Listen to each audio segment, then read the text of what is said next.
अस्सलाम वालेकुम, मैं हूं अरूबा खालिद और आप देख रहे हैं न्यूज़ पाकिस्तान। आइए चलते हैं हेडलाइंस की जानिब।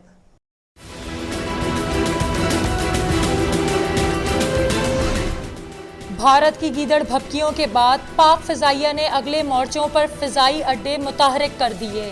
पाक फ़िज़ाइया के सरबराह एयर चीफ मार्शल सुहेल अमान ने स्कर्दू फॉरवर्ड ऑपरेशनल एरिया में महराज तैयारा उड़ाकर तरबियती मशकों का आगाज़ किया।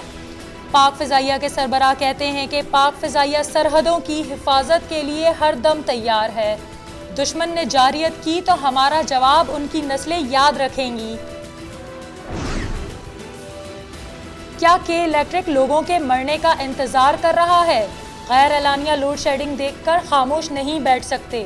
2015 में सैकड़ों शहरी लोड शेडिंग के बाइस जान से गए थे। सिंध हाई कोर्ट का इजहार बरहमी। के इलेक्ट्रिक के आला हुक्काम को 29 मई को पेश होने की हिदायत। इस्लामाबाद हाई कोर्ट ने भारतीय खातून उज़्मा को वापस अपने मुल्क जाने की इजाज़त दे दी। अदालत का वाघा बॉर्डर तक मुकम्मल सिक्योरिटी फराहम करने का हुक्म। तहरीके इंसाफ वाले सड़क याफ्ता चोर हैं, पकड़ पकड़ कर अदालत लाएंगे। मुस्लिम लीग नून के रहनुमा दानियाल अजीज की सुप्रीम कोर्ट के बाहर मीडिया से गुफ्तगू।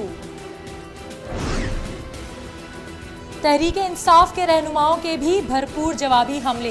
पीटीआई के तर्जुमान नईमुल हक ने कहा, न्यूज़ लीक्स में नवाज शरीफ खुद मुलव्विस थे। तहरीके इंसाफ से मुतालिक गलत खबरें फैलाई जा रही हैं।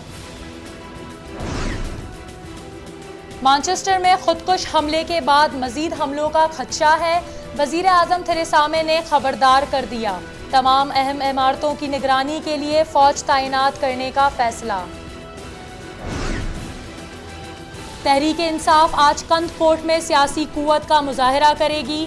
अनाज मंडी ग्राउंड में जलसे की तैयारियां जारी। चेयरमैन तहरीके इंसाफ इमरान खान खिताब करेंगे।